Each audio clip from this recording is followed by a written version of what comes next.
विगत 25 अगस्त को बागमारा के मंदरा पंचायत की मुखिया ललिता देवी के पति शंकर बेलदार पर कुछ अपराधियों ने जानलेवा हमला करते हुए फायरिंग की थी, जिसमें 2 गोली लगने के बाद शंकर बेलदार गंभीर रूप से घायल हो गए थे। मामले में घटना का मास्टरमाइंड विश्वनाथ चक्रवर्ती उर्फ विशु को पुलिस ने धर दबोचा। मामले में प्राप्त गुप्त सूचना के बाद बागमारा एसडीपीओ के आदेश अनुसार एक टीम गठित कर छापेमारी के दौरान विशु चक्रवर्ती को बोकारो से धर दबोचा गया। उसकी सूचना पर घटना में प्रयुक्त पिस्टल को भी बरामद कर लिया गया है। गिरफ्तारी के संबंध में बागमारा एसडीपीओ पुरुषोत्तम कुमार सिंह एसडीपीओ कार्यालय में एक प्रेस वार्ता के माध्यम से पूरी जानकारी दी।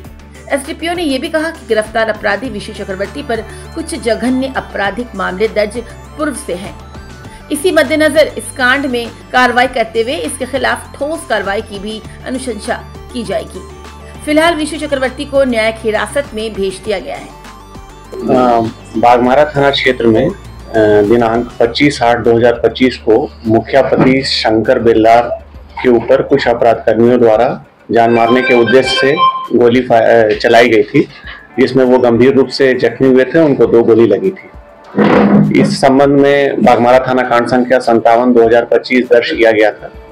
उसी कांड के अग्रतर अनुसंधान के क्रम में उस कांड के वांछित अपराध कर्मी विश्वजीत चक्रवर्ती उर्फ विशु को जो है हम लोगों के द्वारा गिरफ्तार किया गया है और इनके निशानदेही पर घटना में प्रयुक्त हथियार को भी बरामद कर लिया गया है।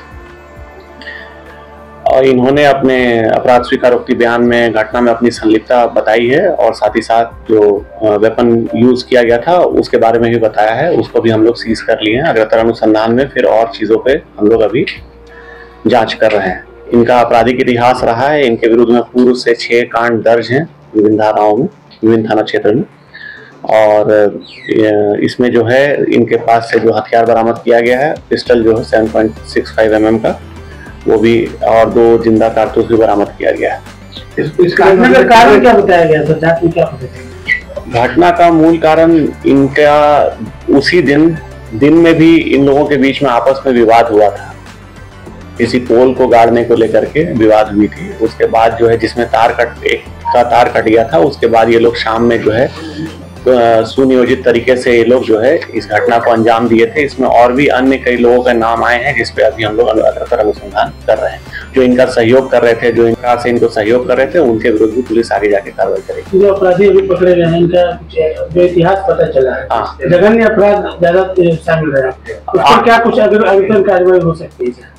देखिए, ये विभिन्न जैसे आर्म्स एक्ट के केस हैं, रंगदारी के केस हैं, और आपका damage to public property act का केस है, कोयला चोरी का केस है, और आर्म्स एक्ट का केस है। तो इनके विरुद्ध हर प्रकार के जो है आप देख रहे हैं कि गंभीर केस जो है ऑलरेडी पूर्व से दर्ज हैं। और जो अभी तो हमारी पहली प्राथमिकता है कि इस केस में इनको कन्विक्शन करवाना, और साथ ही जो निरोधात्मक कार्रवाई भविष्य में हमें लेना होगा वो हम लोग निश्चित रूप से लेंगे। ठीक है।